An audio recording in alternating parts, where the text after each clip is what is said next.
I have to say this before we start this episode, and you're probably not going to believe me. But we recorded this episode July 2022. Black Panther 2, Wakanda Forever came out November 2022. But in this episode, as we talk about the first Black Panther, we touch on a topic that we had no idea that Black Panther Wakanda Forever would touch on. It shocked us, we were surprised, and I hope that you enjoy this episode. Taking movies, decoding their message, and applying them for personal growth. This is Decrypted Films. And now for our feature film. If you haven't seen this movie, I don't know where you were, if you're under a rock, but by this time, spoilers all over the place. All right, so with Black Panther, there's so much in this movie that I love. Like, I just want to hear how the process was for you to find things in this movie to learn to use in your own personal growth. Yeah, it was definitely a self-check for me, reality check, looking in the mirror, and it hit, a lot of things hit me as I was going through like the notes and the gems that I found in there. So let's dive right into it. The first thing that hit me when I was watching it, never noticing it before, is right when they're starting, T'Challa is kind of flying back, I believe. The news reporter is talking about how Wakanda's king was killed, right? And so then she says something that hits me, and I caught it. I'm like, oh, hold up. The tiny nation of Wakanda is mourning the death of its monarch, King T'Chaka. Wait, you're calling them tiny? Mm-hmm. Like, do you know what they have? Do you know all the, but obviously they don't know what they have. And I'm thinking, I'm listening to King T'Challa, listen to that, and it doesn't faze him. The tiny nation of Wakanda. I'm like, yo, don't disrespect. Like, you don't know what they have. But what hit me was that the reason it didn't bother him or anybody from Wakanda is because they know what they got within them. And what I like about that is that when we get things, I guess, spoken about us or told like, yeah, you're nothing, you're not really all that, you're this, you're that, it only affects us when we don't realize what's within us. Because the nation of Wakanda, they know what they got. They know who they are. They know how superior they are. They know every piece of technology, and they understand that they don't want to just put it out there. But words like "you're a little tiny nation," that's not going to faze them. So what I want for me, and what I want for other people, is to understand that, yo, when you know what you have, you can go out there and not be fazed by what people are thinking about you. Yeah. Personally, for me, I get pigeonholed as a graphic designer, and that's it. And a lot of people just see me as that because I do that well, and I do that for my profession. I have the multimedia company, but I know within me that's nothing compared to what I know is inside of me.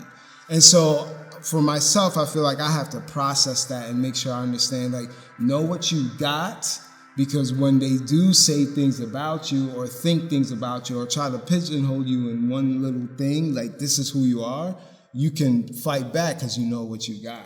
Yeah, absolutely. I think that's definitely hit the being labeled thing that we are always going through when people say something and tag you with a word, and you just go home and you let that bad seed grow till you actually become that. Wakanda, they repelled that.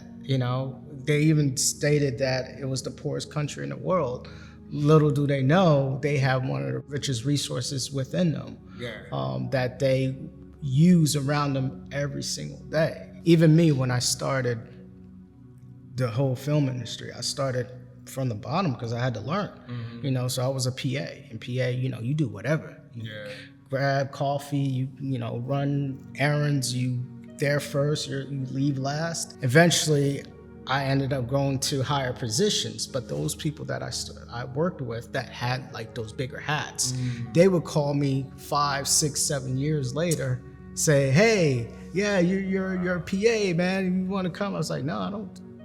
I'm grown." They try to bring you back. Yeah, I down was to like, why would I, respectfully, like, I would send them emails of the things that I've accomplished, but in their head, they're like, no, he's a PA and that's all he would ever be, But I'm strong enough and I know who I am to be like, no, I am bigger. I've grown. For you to point that out, that's definitely something that we all go through, and we just need to be strong enough to know who we are in order to repel those type of labels. Bouncing off of what you said, being strong enough to know who we are. Because Wakanda also wanted them to know that they were that third world country or whatever. I feel like on the flip side of knowing they have all the riches or whatever, the technology, even people on social media, they kind of portray this perfect image of things that they set up. And I think that's a poor mentality, so on the flip side, they're portraying something that's not rich because they're only giving up a part of what they want people to see.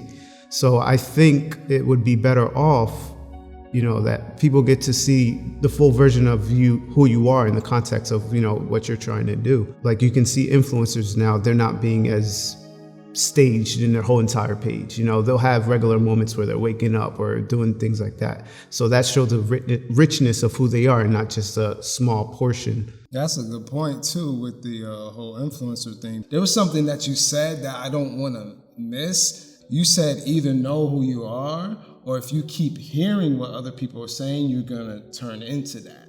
And I think that's important because when I really believe this, when people start labeling you, society, people around you, family, all of that, start labeling you that, and even if you don't think that's true, like, I don't believe that. After a while, if they keep hitting you with it and you're not strong mentally, after a while, that starts to get to your head. Like that starts to seep into your subconscious, and you start feeling like maybe they're right, and you start seeing the things in your life that kind of says and confirms it. So I don't want people to miss what you said. It's like, either you know who you are, Wakanda within them, vibranium, all that technology, or you listen to what those people on the outside are saying and you start acting accordingly. And that's the danger that I'm hoping people don't fall into. Yeah, and you start burying the best version of yourself. You start burying your gifts, your true identity, and you're just a walking zombie at that point. Yeah, another angle with that, when you're saying caught up, it reminded me of the scene where Uncle Njabu said, hide the straps, right? Mm-hmm. He was doing something else. He was supposed to be a spy, but he got caught up in wherever he was. So I looked at it as if here we are jeopardizing the very assignment that we have for ourselves. We find a way to hide the straps when, we get a little consciousness that knocks on the door. That was basically coming to do a follow-up of where we were on our journey. So hide the straps for some could mean hide the memory from, the brownies that we ate. Because we were really trying to, get in shape, or hide the strap could mean hide the fact that you've been living comfortably instead of disciplining yourself to grow and trying to become what you want, or it could be the reality of you procrastinating. These straps could be all these negative things that you got caught up in, or being in denial, forgetting what your assignment is, right? So to tie that together, finally, when he's talking to the king says, "How's home?" So that brings me back to that vibranium thing, and the very place like where we're from, who we are.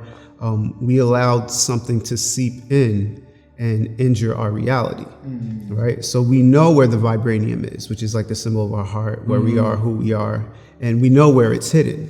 And so why would we turn on ourselves and allow like negativity to breach in and, of where we live in our state of mind? Dude, that was amazing. And I love how you metaphorically used the hide the strap to show what we hide, but we ended up bringing it back when people are not around, and how much damage that could do to us, you know? Adding on to that, but back to when you talked about, I guess when he said all of you are wrong to turn your backs onto the rest of the world. And one of the lines that he followed up was with, we let our fear of our discoveries stop us from doing what's right. Yeah.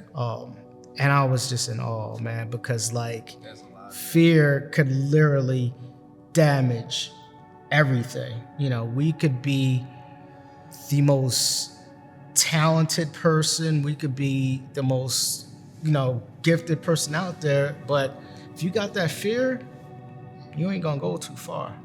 You got to be bold to step out and portray that gift to the world, because that's supposed to be a tool to help the next generation and after. So I look at it as like, I know this one person, not gonna mention his name, but he was writing a book, an amazing book, and kept revising it and you know, going for perfection to master this book. But when he finished it, like, he wanted me to read it, but then he didn't, because it was like, hey, just let me read it. Like, I'm ready. It's like, oh, you know what? It's not ready yet. And I'm like, so what are you writing the book for? Just for yourself? Like, put it out there. If you have stories to tell, let people read it. Don't have that fear to have someone else read it. Like, it's just like, what is it? You're scared to be criticized. You're, you know, worried that no one will like the book. We all have stories to tell. Yeah. Be open and, you know, share these stories, because we learn from history based on the stories that were in the past. And it even goes back to, I don't want to jump too far ahead, but like the whole vibranium and when he was drinking the liquid, and the very first thing that came about was memories, was the past, was what empowered his power, you know, to activate. You know, he went down memory lane and lived in it. What I like about when King T'Challa had to go back to ancestral plane by drinking the stuff, what I like is that he had to deal with the hardest memory. He had to actually deal and face that and speak on that and deal with that before he can transition to his new position, before he can transition into being empowered. So what I love in that metaphor is that people, we can't hide from those things we got to deal with inside. We have to face these things head on. We have to face those dark moments, those tragic moments, the trauma, whatever it is, for us to be able to transition into that next thing. And so when I think about what you're saying about fear and about the guy writing the book, it's like there's something he has to deal with. Because if you can't take criticism on what you're developing and take it as a way, oh, I'm just trying to make it better, and you're trying to do it perfect first, like there's something there you got to deal with. I think each person has something that they have to connect to or release from themselves or to work on to allow them to propel forward to that next phase. So I love the connection of all that. And for me, when I was thinking about that, though, how can I say this?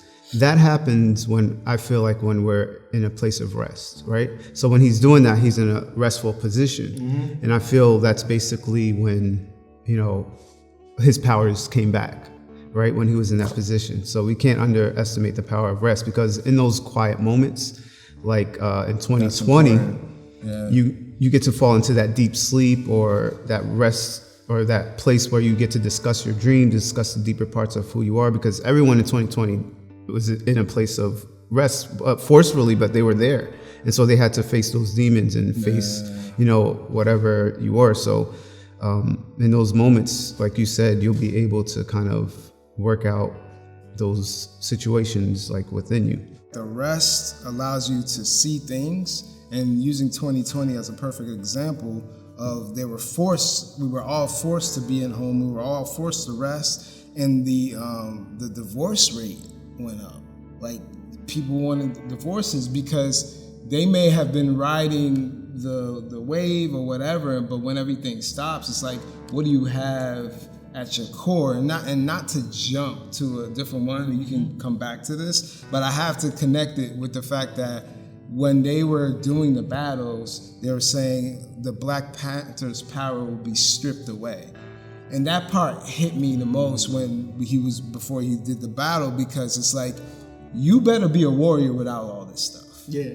You better be the real deal without the benefit stuff. And so it's kind of like, you got to figure things out even when you don't have the big weapons, the strength, the intense power, all of that, because when it comes down to the bare minimum, you better be able to stand. And so 2020 kind of did that, especially for marriages. It's kind of like, let's see what kind of marriage you have. Let's put you all in one place, and stuck, you don't have your normal patterns that hide the issues, but let's see if you can work it out. And unfortunately, a lot of people couldn't work it out. But that's also a metaphor with yourself. Like, let's see who you really are. And so anybody can hide behind the Black Panther power and do all that stuff. But no, when we trying to see who's king, we're about to strip that away. Let's see who you truly are. I'll definitely want to talk about that. I want to go back to what Billy was saying about just, being in rest. And I noticed when I was watching that scene, how they even covered him in dirt so you can't even see him. And I brung that as like, man, there's times where I need to go in my bat cave, put the shades down. I don't want to see daylight. I got to go back to the blueprint. I got to reset myself and just dig in and really get the best out of me before I step back outside. And like, I try to do that occasionally. And I noticed that, like you said, in 2020, we were forced to, but I think if we all could come in a way where we do that, like constantly, we find a way to rest, to reset, to go back to the blueprint, so we could be stronger when everything is stripped, or when we are trying to paint a picture all over again. I noticed that people hide behind their work. People hide behind what they do in sports, all that stuff when they step outside, all this energy. And they take that energy home with them. And, that energy kind of lingers because they're only home for like 8 hours and, maybe 4 or 5 hours, then they sleep and then they're right back at it. Mm-hmm. So in 2020, like all that was stripped away, like you mentioned. And now you're home with all that energy not there for days, for weeks, for months. So you're yourself and you're around people that yourself. So your trueness comes out and people can't communicate. People can't, they find out that they're not really in love. They were in love with other things that was holding them up when they stepped outside the door. But that true love of, I love you for who you are, regardless of everything around you. That was lost. I love this because the rest part, I really want to say one more thing, is that it allows you to be able to face yourself.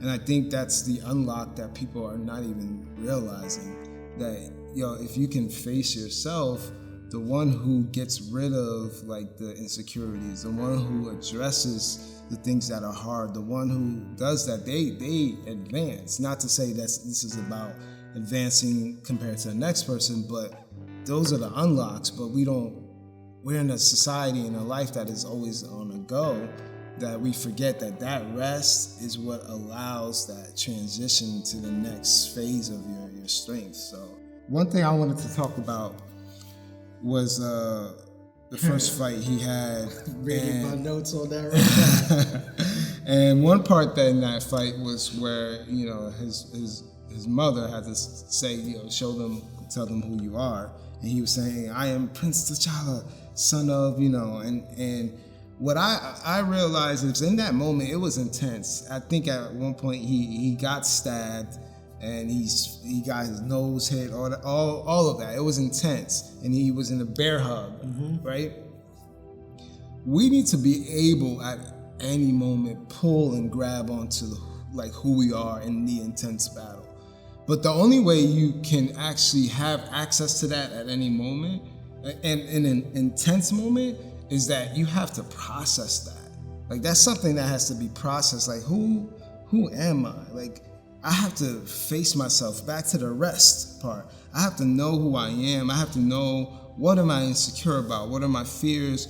What are my accomplishments? What have I done? We have to build on that, because we will need to grab that at the worst moments. And when it's at the worst moments, it's not the time to develop like, all right, I need to start knowing who I am. No, whatever you got in you is ready. And so I think King T'Challa, or Prince T'Challa at that time, he was able to grab onto like, this is who I am. I am Prince T'Challa, because he had his experience internalized. And so I think that's important for those low moments where honestly I have days where it's like, it's frustrating. Everybody's I'm messing this up. I'm not doing, like, my kids are going crazy. I'm not communicating well with my wife. I think work is going, clients are mad. I'm not finishing these, all of that can happen all in one day. If I can't go and grab, wait, who are you? Not all these things that are telling me, yo, you suck. Like, you're a loser because you're not hitting it today. I can't let that seep into my mind and drag me down further. I need to grab on, no, I am Prince T'Challa, and be able to advance in that fight. So yeah, and with that, like knowing who you are and who you want to be, I feel like even before that fight, or before we walk through the field that we want to go through, I'm pretty sure we make ourselves aware of the challenges that we're going to have. And that fight, obviously, he knew that at some point he would have to face, that challenge. But what I like about that is when M'Baku came up to him, he didn't even get to finish like talking. Right away, he says, "I accept your challenge." Like, he cut him off. So when we're trying to get into something, we have to cut the challenge off and say, "Look, I know the obstacles that I have to go through. I accept it." And that's something that I'm willing to do, and show that I'm about that life. And once you know who you are and what you're trying to do, like you said, then you'll be able to kind of process and remember, like, okay, this is part of, the journey, so I need to get through it. We know when challenges are coming. We kind of plan ahead that, okay, I know I'm going to run into these challenges as the days go. But then there's these little challenges in between, or these big unexpected challenges. Sometimes we're just not prepared for. Because we're not analyzing or we're not putting ourselves back to really be prepared for those bigger challenges that would come out of the blue. Like, okay, we're filming a project, and all of a sudden the camera just stops working. We didn't prepare for that. We should have brought a backup camera. Little things like that. So I noticed that his first fight, like, he knew he was fighting. Everyone was there. It was a party. It was a celebration of just him, converting to be the king. And then who's M'Baku? Like you stated, came out of nowhere. I'm ready for this challenge. But he was already in the challenging mode. Yeah. In a sense, he was prepared until the second fight came about. And that was unexpected. With Killmonger. Yeah. Oh, that's gonna take weeks to... No, I'm ready right now. He's been ready. I am ready right now. So are we prepared to like have... Like, these challenges are always gonna be there, and they're ready to make us fall down. If you're listening to this and you still have that goal or dream or whatever you have, you could come out today and say, I never yielded, and you can see I am not dead. So if you're able to listen to what we're saying right now, you can come back out and be the person that you're meant to be. Yeah. I want to go just talk a little bit about the fight, because I noticed that, and this could go with friends, this could go with family, this could go with anyone that really doesn't support you the way they should. They'll doubt you. They'll say things like, he's not gonna make it. And I noticed that when I was watching the fights where M'Baku was like, you're just not fit to lead. you're just a little boy, that's not fit to lead, something along those lines. But just these words are almost like planting that bad seed that we talked about earlier. If you let that get to you, you're going to give up and you're going to be weaker.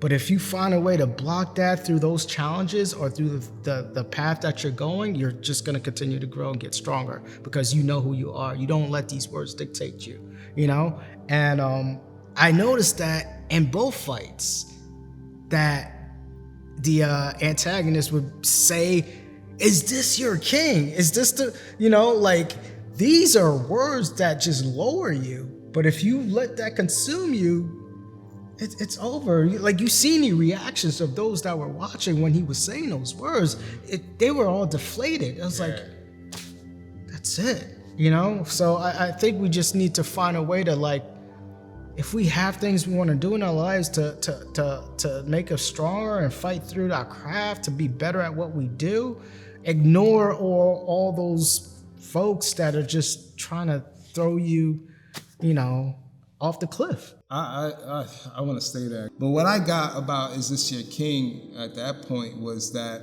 when you're at your low points, don't question your identity then. Because if you allow the question of your identity to happen at your low points and you make decisions about your identity at your low points, that's where it gets dangerous. I got you. Because I know I'm still not one right now, but I remember one time I was on the treadmill and I hadn't done it in a while, and I was running, and a couple minutes in, you start feeling all of that, you getting tired or whatever, your legs are on fire or whatever, and I remember saying to myself, oh, maybe this is not for me. And then after a while I said, why am I making a decision now in the middle of it? You can't make decisions about your identity at your lowest point. And I understand, people are going through stuff. People are going through some hard stuff. They either lost a life, they either lost a family member, they either lost a job, we got some rough stuff going on out there. But you can't use that moment to make decisions about your identity. You have to allow yourself to go through that process. You have to allow yourself to get out of that situation or go back to those gems, like we said before, being able to capture the true identity based off the things you've done, that you've been through, who you are. But we can't make decisions about identity at those low points. And I think the Jabari tribe is a perfect example of how Caribbean parents can be, saying that you can't do such and such, So they come to the States, they give you 3 careers to choose: doctor, lawyer, engineer, or whatever, things like that. And so what do? Do you actually choose to take the herb and be who you're meant to be? Or are you going to fold and listen, to there? But if you actually do what, you're meant to do, then eventually they're going to come around, just like the Jabari tribe, because they'll understand that you guys are family and they'll see you succeeding in what you have to do. I want to jump on something, the ancestral plane.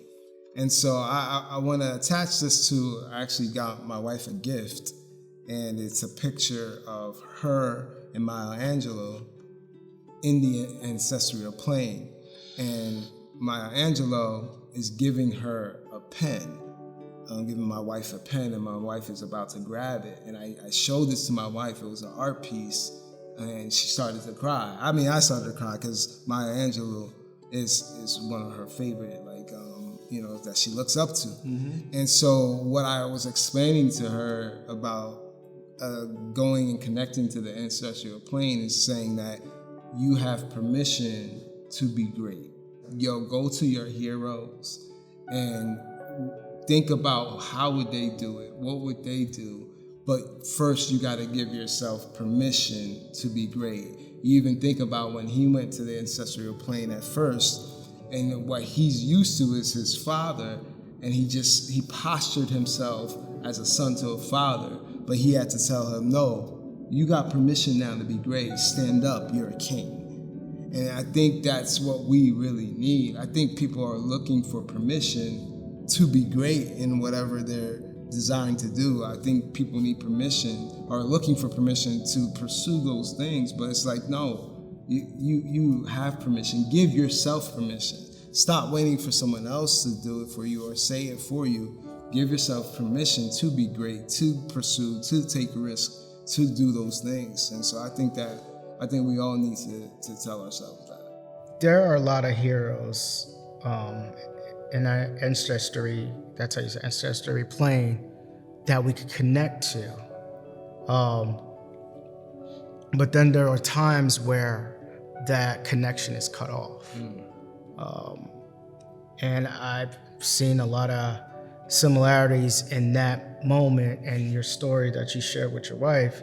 And basically, not trying to get into our history, but a lot of it is burnt. So when he came out his wake from Drake and the Herb, he didn't want no one to be able to have that connection. Wow. So he basically said, burn it all. Wow. The other lady is like, oh, that's our tradition. Burn it. Lose the tradition. Yeah. Burn the history. Burn the access for people today to learn about yesterday and the heroes of the past. I'll straight up say it. The issue that we're having in our world now is that a certain group of people don't want to allow access to certain types of history because of how it makes other people feel uncomfortable. And I straight up think that's just wrong. Absolutely. And I think this is a perfect example. I love how you said that, of now allowing people to gain access to something that would make them feel not just feel the right to be great, but feel the right to understand who they are, where they come from, what to avoid, not to let happen again, who they truly are, versus being told a narrative that's false. Yeah, that's false. That's not real, and there's no connections with that false narrative. Yeah, it's so fake, you can't grow from it. Mm-hmm. Obviously, we're Haitian, and we grew up. Our mother and our father was born and raised in Haiti, and they had us here in America. And so growing up, straight up, I thought being Haitian was a terrible thing, because the way everybody around me painted a narrative saying like they're dirty, they're ugly, they're all of this stuff. And so I was not proud of that until I grew up and said, wait, know the history. Like, I was able to take on that herb and hear about the history of Haitians and the fact that they were able to be the first amongst blacks to be free and all that stuff. And like that, for me, I'm like, wait, hold up, why were y'all bashing? Y'all didn't know. And I was walking around thinking, I'm handicapped because I'm a Haitian. But it's like now I'm like, I'm glad. So it goes back to that, some people try to rip off that access to those things, mm-hmm. of the truth, of the greatness. And that, for me, happened when I was younger. Last year, I decided that I wanted to be a little bit more forefront on telling people that I'm Haitian, because I just didn't like the narrative the media was portraying. And people would think, oh, it's a poor country. No one comes out there successful. I'm like, wait, what are you talking about? I'm successful and I'm Haitian. Mm-hmm. So what I did was basically brought this chain right here with, a symbol of the Haitian flag. And I wanted people to question me, what is that? And give them a respectful history of not only where I'm from, but who I am. And that there are hundreds and thousands and millions of Haitians out there that are strong, successful, and are not what the media are saying. Yeah. This misconception is eating the world to think that we are lower than dirt. Mm-hmm. And I'm trying to reverse that any chance I get. Yeah. I want to connect what you just said to something else that I think that's super key, and it's the suit. The new suit that Shuri made, King T'Challa, Black Panther, right?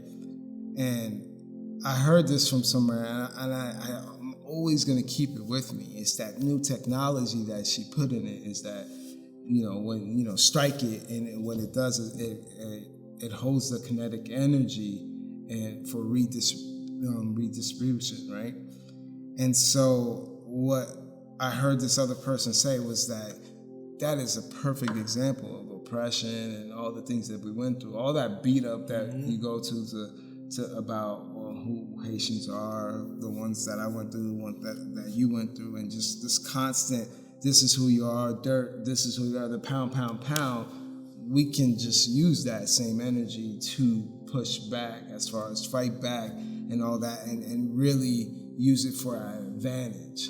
And so that could be our motivation. Not to say that's our core motivation, but we can use that for fuel that, like, no, that's not who I am. And I'm excited to be able to tell you with this chain who I am. And so we could use that negativity for something as a weapon for ourselves. And so that's what I like about the suit.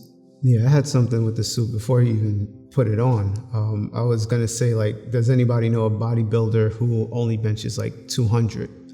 And then 5 years later, that same bodybuilder is benching 200 again, right? So that would look crazy. So T'Challa, like, he hits the suit, nothing happens. And his sister explains, that, like you said, the nanites absorbing the kinetic energy and hold it in place for redistribution. Then T'Challa proceeds to hit it again, then he goes flying.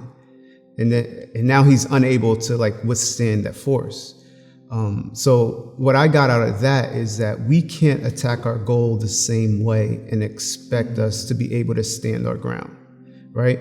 Like, you're a film director. You're not using the same camera you won an award with in high school. You had to level up. Yeah. So if you're going to hit the suit, AKA your dream, you have to come stronger, or else you'll fall further back than where you were standing. That was a good analysis. See, I love that for so many reasons. Like, it even reminds me when I read Phil Jackson's book, 11 Rings, and he was talking about, we won the first championship. He said the second one was really hard, is because now people are organizing their teams and their strategies against the team that was the first championship. So we must evolve for the second championship if we're going to win, because if we're the same, they will beat us. We have to evolve. And so, to your point, attacking goals and growing, if you're not evolving, those challenges are going to catch up to you.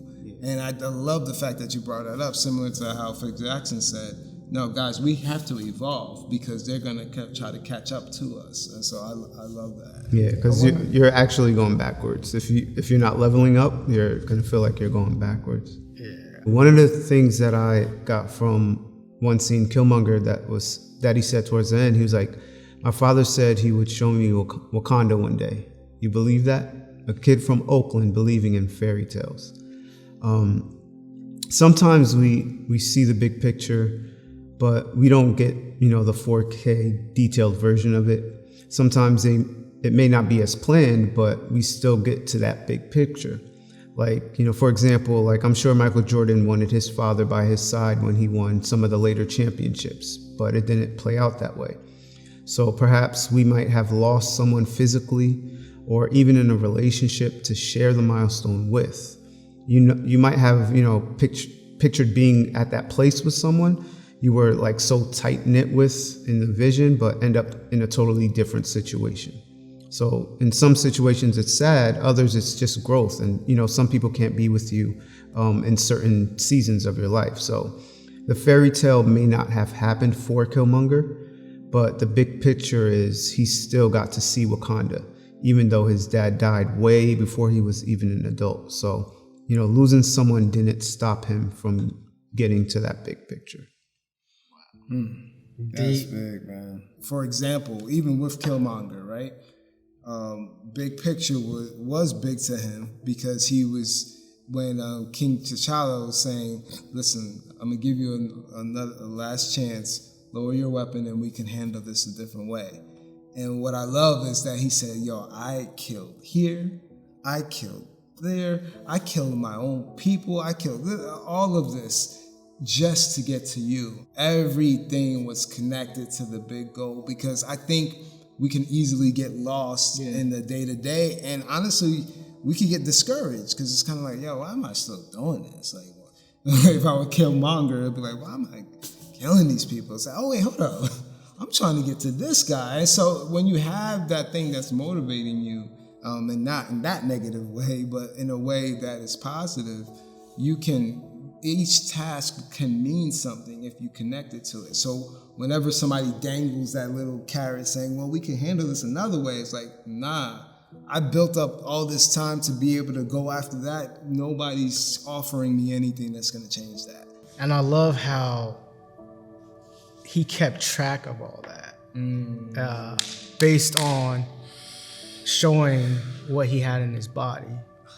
And it just shows how we need to basically line everything up to get to where we want, keep track, organize ourselves, be prepared, be able to, all that comes in play in order to reach your target, whatever your target is. The way he learned who he was through his father, and he learned about himself through the only text that had it, which was the book, and talking about all these things. He learned the language because he even said it in their language and all that. So I love the fact that he was able to connect to the truth that had access to all the greatness that he was. Back to that conversation. And I love that when they try to name you Eric Stevenson, or this is who you are, it's like, that's not my name, princess. That's not my name. It's like, and then, it was access to so much more when he knew who he was, because who he was access to royalty. And he had access to be able to have the battle to become Black Panther for the throne. And so again, he's the villain, but still at the same time, him knowing who he is gave him access to so much. And so instead of us being beaten down or being told this is who we are, I think we need to go to the source and find out, who are we truly? They were interrogating Claw, but you saw that Killmonger was trying to come and rescue him. And the way he was able to get around it and get to him is by the surveillance camera being looped. Being set in your patterns and your ways, you're allowing vulnerability to come into your growth.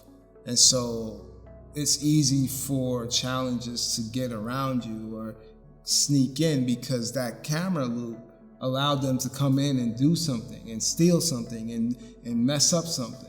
You being set in your patterns and your ways and not evolving and growing, you're allowing an opportunity, a vulnerability point for your challenges to get at you.